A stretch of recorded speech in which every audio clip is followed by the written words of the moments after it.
Now, government says it is working with some state agencies and oil marketing company GOIL to help stabilize prices at the pumps. It has, however, ruled out the removal of some taxes on petroleum products and the use of the stabilization levy to cushion consumers. Petroleum prices have gone up by more than 4% this week, and there are projections it could go up even more. But speaking at a press conference this morning, Energy Minister John Peter Amewu said these initiatives should help deal with the expected increase in fuel prices. Let me use this medium to explain what a take-or-pay means. The 7,838 that we talked about on take-or-pay basis simply means that there's an element of socialization costs to poor Ghanaians who do not even consume the power. The price of gas, as you all recollect, and the contract of $7 billion signed by Mahama-led administration between the government of Ghana and then the OCT partners at that time was 9.8 MMBTU. MMBTU is a British thermal unit. It's a unit that is used in measuring gas. Although a domestic gas, our own gas that we are producing from Takoradi, our own gas that we're producing from our land, the price of that gas was then signed by Mahama higher than a gas that we are importing from Nigeria. Whereas Mahama signed a gas price of 9.8, our own gas that we produce, we were then buying gas from Nigeria at 8.4. Who cares for this country? His Excellency Nana Addo Dankwa Akufo-Addo charged the ministry that we must go into that and make sure that Ghanaians benefit from their own gas. The NPP government have found this unacceptable and sought a renegotiation of the gas price on account of savings made from the project cost, initially estimated at 7 billion. I am happy and extremely excited as I sit before you today to announce that the government under His Excellency Nana Addo Dankwa Akufo-Addo has once again renegotiated the headline gas price to 7.89 MMBTU. This gives the country a bulk gas customers a savings of almost about $2 on every MMBTU of gas purchase, which translates into several billions of US dollars. What this means is that if you estimate the volume of gas to be produced from the OCT partners field, that volume of gas multiplied by $2 per MMBTU is the savings His Excellency Nana Addo Dankwa Akufo-Addo has given to Ghanaians. Why can't this be done by the previous administration? Do they really care for you guys? Ladies and gentlemen, to recover more from oil from the fields, government has approved an amendment of plan of development for an integrated OCTP oil and gas project. This also paves way for the OCTP partners to continue to evaluate the company's reservoirs with a review to submitting in the coming weeks options on how to develop and produce the company's reservoirs as part of the overall OCTP integrated oil and gas project. It will also ensure that an incremental upstream value of $2.4 billion in cash flow is created to be shared among the parties. This enhances the states, including GMPC's, net expected benefit on present value basis.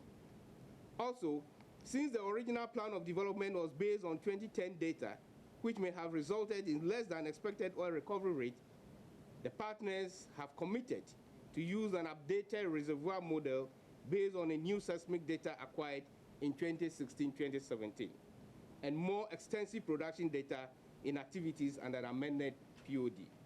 The new reservoir model has confirmed that activities to be carried out within the amended POD will sustain the oil production and recover more from the reserves. Government wishes to express our satisfaction with a high level of cooperation and collaborations between the partners. Let's get back to our area story. Indian business delegation from the PhD Chamber of Commerce and Industries has backed government's decision to ban the exportation of commodities in their raw state. The move, when successful, will ensure that raw materials are processed before entering the international markets. Government has entered that it will soon ban the exportation of commodities in its raw state. According to Senior Minister Yao Safo-Mafo, Ghana's earnings from export of raw materials have not been significant as compared to added value products. This, he believes, will be a thing of the past following government's quest to move Ghana beyond aid. In an interview with Joy Business after signing a business agreement with government, Chairman of the International Affairs Committee for Africa, Ranjit Chaturvedi, disclosed the chamber is exploring opportunities to help Ghana realize its industrialization dream. Efforts will be towards the goals which have been set by the Honorable President of Ghana, which is one district, one product, Ghana beyond aid. And what my High Commissioner said, the Indian High Commissioner said today, that we would like to see Ghanaian businessmen in India. So the efforts that what we are going to do and what we're trying to do through this Ghana-India Advisory Chamber is that we and additionally, and a very important part where the Honorable Senior Minister pointed out, that no longer should raw material go out of Ghana. It should be processed. So I think these four agendas we will take forward as Indians. We want, instead of raw material, we want finished products to go from here to India. We want Ghanaian businessmen to be in India. Minister for Trade and Industry, Alan Tremanting, also explained the motive behind the business dialogue with the Indian partners. I would say a reasonably strong commercial engagement between Ghana and India. What this new effort is trying to achieve is to make sure that there is a networking forum that allows Indian and Ghanaian business partners to work together. Our interest as a government is to create jobs, and because of that we are trying to identify opportunities for foreign investment. But we are hoping that our foreign investors will team up with local partners to be able to establish the kind of businesses that government can support. And so this, in a sense, is going to facilitate the kind of networking and interaction that we are looking for between Ghanaian businesses and then Indian business. The move, when successful, will ensure that Ghana will be processing all its raw materials before selling at the international markets. Meanwhile, Cocoa Board is assuring investors it would use the syndicated loan facility solely for what has been approved by Parliament. The regulator of the cocoa industry gave the assurance after signing the $1.3 billion loan for cocoa purchases in the next season, as well as other liabilities, in Amsterdam, Holland, earlier today. The facility, which will be paid over the next 7 months, will have an interest rate lower than about 2% paid on last year's facility. Addressing the banks in Amsterdam, Chief Executive of Cocoa Board, Joseph Boahen Edu, noted they've learned from the past mistakes.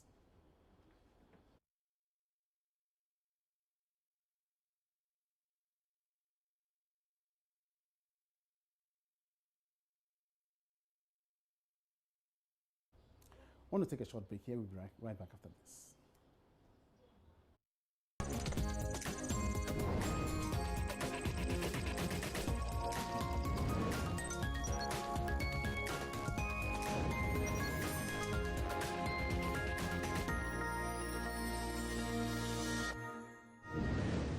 So live on the marketplace, we want to turn our attention again to the Cocoa Board syndicated loan, which was signed in Amsterdam, Holland today. $1.3 billion is what Ghana is obtaining from the syndicated loan for cocoa purchases next cocoa season. My colleague Charles Aite monitored the signing ceremony from the offices of the Cocoa Board via Skype and has joined me here for some more clarification. Charles, welcome to the marketplace. Many thanks. Now, tell us exactly what you witnessed and how did it go? Well, so it was an hour event where we had the officials from Cocoa Board, sign this very loan syndication with 21 bank representatives. you know, representative of 21 banks in Amsterdam.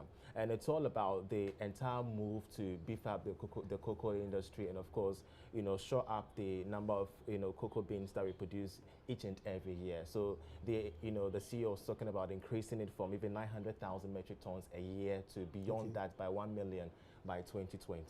Okay. And what exactly is this loan going to be used for? Is it only for cocoa purchases, or we have other? Yeah. Other so at this well? point in time, according to what the CEO was stating, is basically meant for the financing of cocoa projects and helping cocoa farmers as well in the purchase of cocoa in that regard. You know, there was this question that was posed as to, we keep going out for these syndicated loans time and time again. Is there going to be an actual moment in time where we could say that we could finance these projects ourselves? And the CEO has stated clearly that based on the amounts in terms of the demand in financing these cocoa projects, we don't have that kind of money here in Ghana at the moment. Hence the need for us to go abroad for that. All right. So how is this loan going to be, or is this money going to come down to us here? Is it going to be divided in two tranches? Sure. When are we expecting the first and second? So it's basically in two tranches. We're going to be expecting the very first tranche by the 4th of October in 2 weeks' time. And that's in excess of $640 million.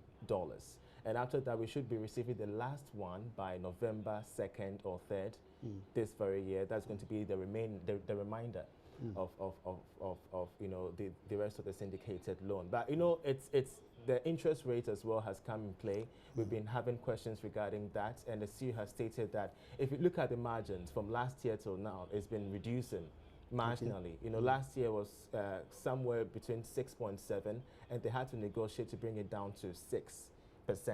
That's 0.6% in that regard. So according to him, it's relatively low, and this is good for the industry as well. But beyond this, he's also still stressing on some of the main issues that really, you know, affects the productivity in the cocoa industry. We're talking about the issues of diseases. We're talking of issues of the low taste for our own products here in Ghana, and also issues of perennial crop disease and climate change, for that matter, and the volatility in the cocoa prices on the world market.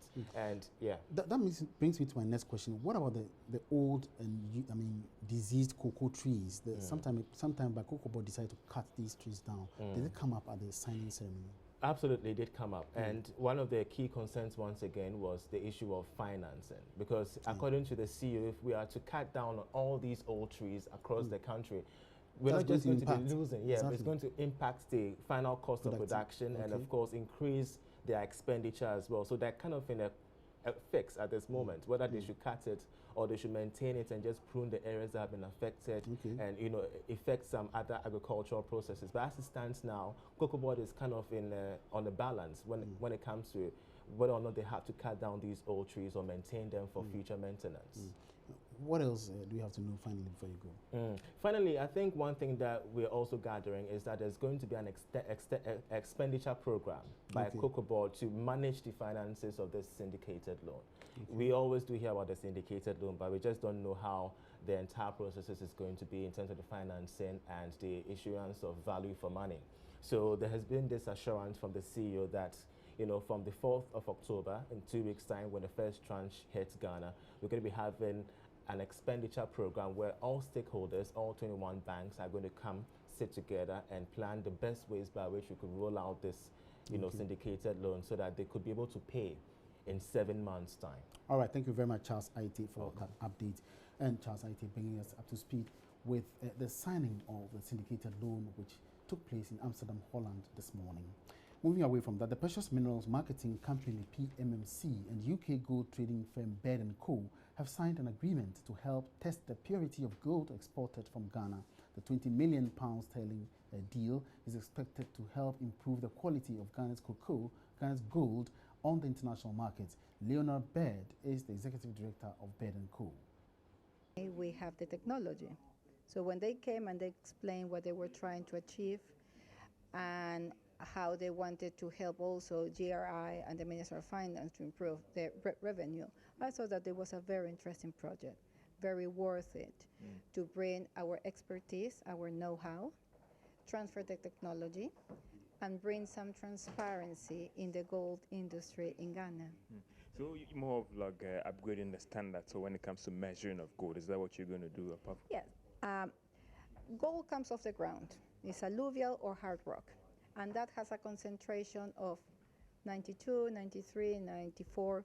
It depends of the areas and the zones. What is very important for the Ghanaian government to know is exactly how much the concentration that is living every day the country has, because based on that, you create the tax bills. One would ask that for you, so at the end of the day, what are you hoping to achieve from this whole partnership? Apart from helping them, you're also a businesswoman as well. Of course. And what are you hoping to realize from this whole deal? We will be charging an assaying fee. Every time we make an assay, we will be paid for the assaying fee. Meanwhile, mining firm Chirano Gold Mines has presented a dividend of $13 million to government as part of the company's performance in 2017. Now, call it creepy or slimy, but this insect, the palm weevil, is a success of Aspire Foods. Commercially dealing in the rearing and sale of these insects, Shobita Saw is making a living. Dare your tastes buds this week on the Joy Business Van. Here's a repeat.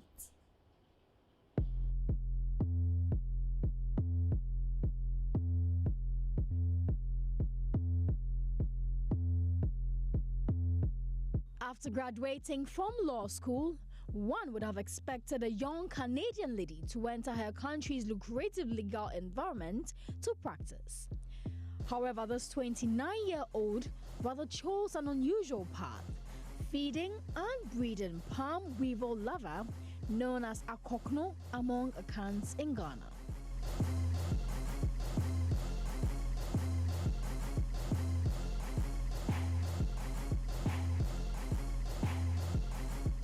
After winning an entrepreneurship competition, the Holt Prize, Sobitha's passion to provide a clean source of protein led to Aspire Foods. The real mission of our company is to provide an alternative protein that is so much better for the planet and is great for people, since insects are very nutritious. Particularly in Ghana, we're also able to provide a locally made and a desired form of protein that really has the potential to reach every nook and cranny in the country.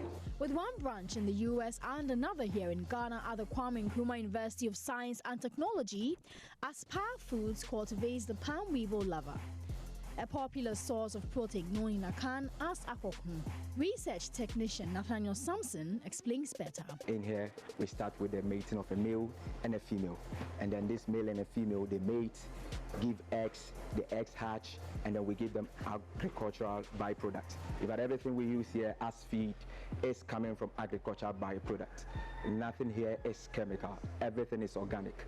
And once the larvae are of good size, after barely a month, they are then taken here and it's harvested.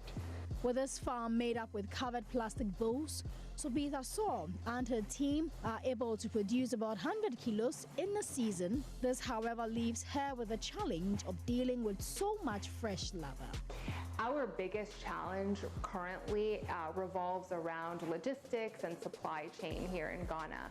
We currently sell a completely fresh and perishable product, and so that is a timeline to get to market that needs to be managed quite tightly and quite effectively. However, she's soon to overcome the challenge through a partnership with the Department of Food Science and Food Technology to develop ways to preserve the larva.